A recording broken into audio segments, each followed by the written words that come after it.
बिस्मिल्लाहिर्रहमानिर्रहीम। जन्नत खुदा के नेक बंदों की बेहतरीन एक कॉलोनी बनाई है अल्लाह ने अपने महबूब और प्यारे बंदों के लिए।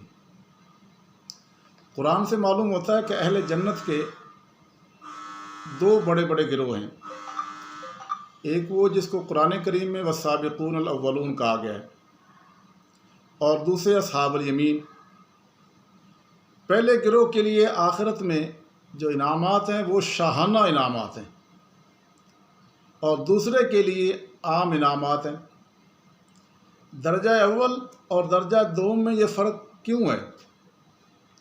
उसकी वजह कुरान के मुताबिक ये है कि जो लोग फ़तेह मक्का से पहले मुसलमान हुए उनको साबिक़ून अव्वलून कहा गया,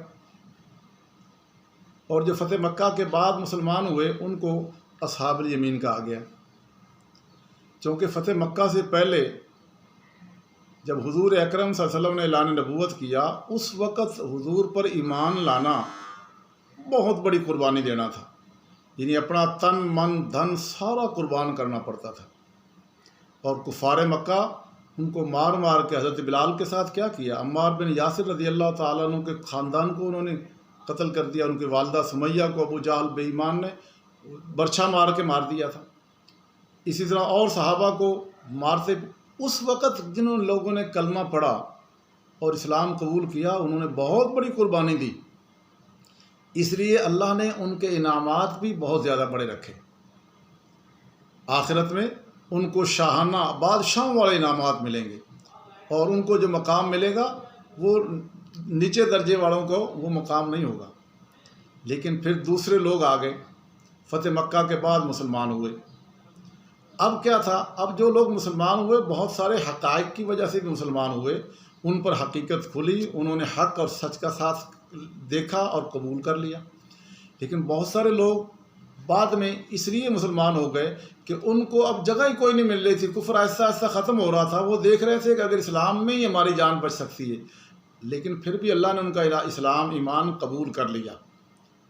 उनको अस्हाबुल यमीन कहा गया, उनको भी इनामात मिलेंगे जन्नत के। इसी तरह आज भी दुनिया के अंदर एक बंदा मारिफत के साथ दीन को कबूल करता है, शऊरी तौर पर कबूल करता है, और वो दीन पे जमा रहता है। न सिर्फ जमा रहता है बल्कि आगे लोगों को भी तबलीग करता है, दावत देता है, लोगों को भी बताता है कि लोगों ये काम ना करो और ये करो, ये तुम्हारी आखिरत के लिए नुकसानदेह, ये तुम्हारी दुनिया के लिए फ़ायदा तो दे सकता है लेकिन आखिरत में तुम्हें बहुत बड़ा नुकसान होगा। इस पे लोग, और फिर इसी के दौरान बहुत सारे लोग और भी हैं जो अपने तरीके से बता रहे होते हैं, तो लोग भाग भाग के उधर जाते हैं। उस सही बात बयान करने वाले की कोई बात सुनता ही नहीं, और न सिर्फ बात सुनता नहीं बल्कि उसको वैसे भी माशरे में निक्कू बना देते हैं। निक्कू बना के चलो जी, और बाद उस पर ज़्यादतियाँ भी होती हैं।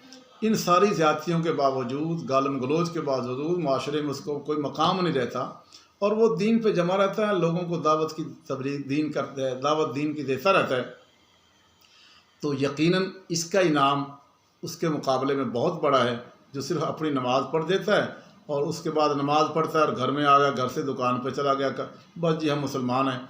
वो ना तो वो कुर्बानी वाला दीन देता है और ना वो कुर्बानी वाला अमल करता है, तो दूसरा बंदा उसके मुकाबले में कुर्बानी वाला अमल कर रहा है, तो दोनों का मकाम आखिरत में एक नहीं होगा।